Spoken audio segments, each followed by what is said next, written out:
Hey everybody, today I want to show you how to make a pop-up book. And as you can see, when I open my paper here, the frog pops up. So I'm using it for an animal research project, but you could use this for anything that you want to teach your students to pop up. So first you're going to have your paper.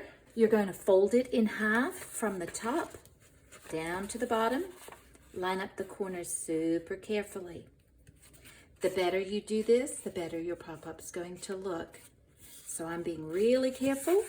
I'm going to put my crease across here, across the middle, and I'm going to actually run my fingernail across it just to get that crease really, really sharp. Now I'm going to take this and I'm going to go to the fold side over here. I'm going to draw lines to show you because it's kind of hard to see on the white paper, but you're going to make two cuts that are parallel near the center of the fold, and they're about 3/4 of an inch long.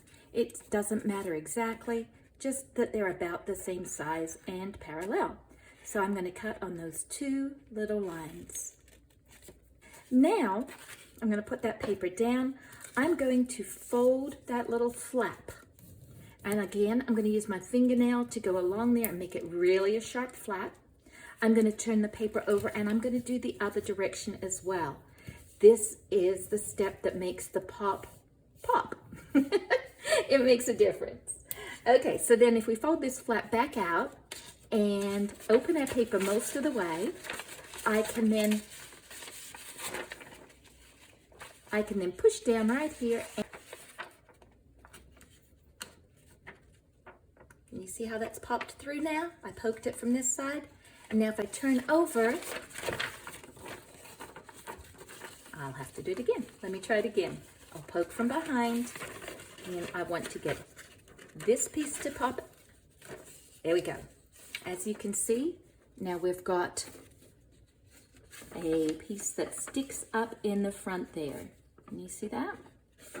Now, we're going to glue a picture onto here. The only place we want to glue is in this bottom rectangle.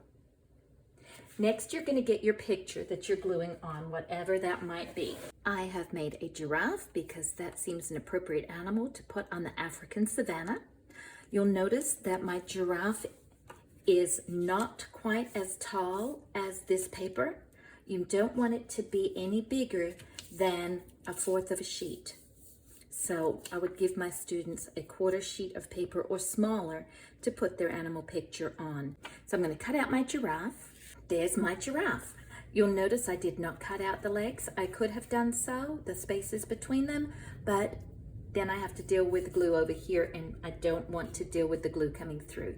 It's best if your students can have a straight line across the bottom of their animal.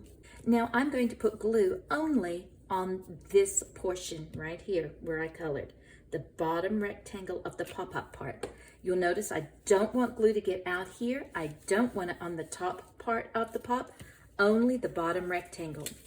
Then I can line up my giraffe so that the bottom of the giraffe lines up with this fold line that you can clearly see. And I'm going to stick my giraffe on here. Now, when I poke it back through and pop it back up, you can see that the only place the giraffe sticks is where I colored in down here. If you put glue up here, your giraffe is going to be folded into your paper. So this is what allows your giraffe to pop up. If your student does get glue here, or if they get glue elsewhere, make sure that you set this to dry with it in the open position like this so that all of that glue can dry without sticking anything shut. You don't want to close it and then have the page stick to here or anything else. Leave it open to dry and it will be okay once it's dry. I think that's everything. Have a great day.